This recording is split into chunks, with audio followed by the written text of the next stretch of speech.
Olá, meu nome é Ângela Lianati e você está no meu canal Sobreviver. Seja muito bem-vindo.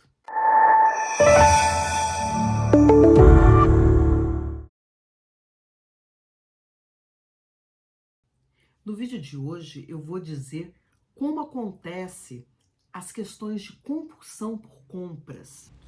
A ansiedade, a insegurança e as dificuldades com a nossa autoestima são alguns dos fatores que vão desencadear, às vezes, aquela vontade desenfreada de comprar. E de acordo com o Instituto de Psiquiatria da Universidade de São Paulo, algumas pesquisas apontam que 3 a cada 100 brasileiros apresentam essas características de um transtorno marcado por esse comportamento compulsivo por parte de quem se dispõe a comprar alguma coisa, né? Então essa correria do cotidiano vai fazer com que alguns sentimentos muito angustiantes fiquem mais aflorados e faz com que qualquer situação seja pretexto para mais e mais e mais compras. Então, dessa forma, os ansiosos não agem de fato no foco do problema, uma vez que eles buscam apenas um alívio momentâneo para esses sintomas, né? E assim eles estimulam um prazer cartático, que é marcado pela superação de algum trauma, um medo, uma perturbação, pelo meio de uma libertação psíquica. Né? Então, o ritmo frenético do mundo tem feito as pessoas iniciarem, terminarem e deixarem ciclos pela metade sem entender as formas como eles se comportam diante dessas situações que são impostas no dia a dia. Então, discussões do trabalho, os resultados de uma prova, né? Então, a expectativa de começar uma viagem, aquela viagem que a gente está esperando, né? Então, são diversas as situações que tornam esses gatilhos e afloram essa ansiedade, desencadeiam esse comportamento compulsivo, né? Como consumo excessivo.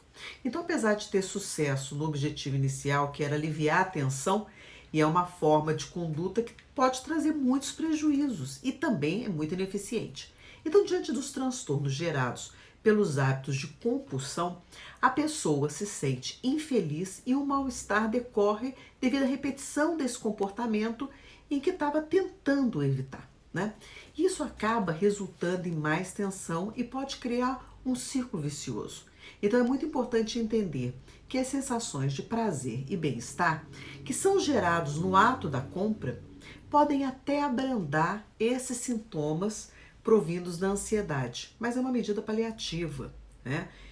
Só traz um alívio momentâneo. Então é preciso compreender quais são as razões responsáveis por deixar uma pessoa ansiosa e buscar tratá-las realmente a fundo. Né? Então, quando nós nos comparamos aos outros e somos obrigados a consumir, sentimos obrigados a consumir, a gente vai priorizar o ter sobre o ser. Então, não é uma valorização. Isso a gente começa a sentir inferior às outras pessoas e que possuem aquilo que a gente não possui. E isso é um gerador, um fator de uma ansiedade, de um estresse e pode, inclusive, desencadear algumas doenças orgânicas, como a hipertensão arterial, por exemplo. Né? Há uma grande diferença entre precisar e querer. Né? Então, o precisar, ele vai se caracterizar pelo consumo que necessitamos de fato para viver. Já o querer é aquela sensação mais comum, tá ligado ao consumismo e pode ser motivado pelo desejo de seguir uma tendência ou apenas de satisfazer uma vontade pessoal momentânea, né? Então esses fatores são muito bem trabalhados por estratégias de marketing e publicidade usadas em geral para seduzir o consumidor. Por isso é importante a gente questionar se determinado item realmente é necessário ou é apenas um desejo supérfluo, né? A gente tem que lembrar que não há problema nenhum em comprar aquilo que não é estritamente necessário, mas a complicação se dá a partir do momento em que a pessoa começa a consumir desenfreadamente e a condicionar as suas emoções positivas a esse ato de consumir.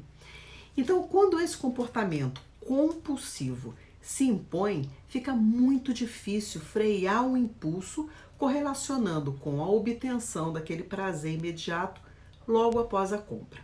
Então, o quadro ele vai se caracterizar por um ciclo vicioso que retroalimenta e chega a níveis elevados de dependência. Então, a partir dessa identificação, a identificação desses comportamentos compulsivos atrelados aos transtornos de ansiedade, é indispensável a ajuda de um psicólogo, de um psiquiatra, para realizar o tratamento que se adequa mais a cada pessoa. Então, os familiares, eles precisam também ficar atentos para identificar e saber quando essa compulsão começa a atrapalhar a rotina da pessoa e, consequentemente, de todo mundo da família, né? E que haja uma conscientização a respeito da necessidade de um tratamento em conjunto com o psicólogo, que é um processo, que propõe um processo terapêutico e um acompanhamento psiquiátrico que vai ser medicamentoso muitas vezes. Então, para um consumo consciente, a gente tem que experimentar colocar em prática algumas dicas, que eu vou dar agora para vocês, para ter uma relação mais saudável com o seu dinheiro e os seus bens materiais. Em primeiro lugar, você deve questionar antes de efetuar uma compra se realmente você precisa daquele produto, se você vai usá-lo e com qual frequência. Então essas reflexões, elas são capazes de indicar se você está prestes a consumir motivado pelo desejo supérfluo ou se de fato você precisa daquele objeto, daquele serviço, né? Em segundo lugar, deixa o cartão de crédito e de débito em casa. Se o ato da compra for realmente irresistível para você, só sai com cartão de crédito ou débito no dia que precisar utilizar, evitando assim uma compra desnecessária, uma compra impulsiva. E depois, não vá aos centros de compras, de comércio em momentos delicados. Evite comprar produtos quando suas emoções estiverem oscilando, seja positiva ou negativamente. E são essas as circunstâncias em que a compulsão é mais difícil de ser controlada. Essa dica parte do mesmo princípio que não devemos fazer compras no supermercado quando estivermos com fome.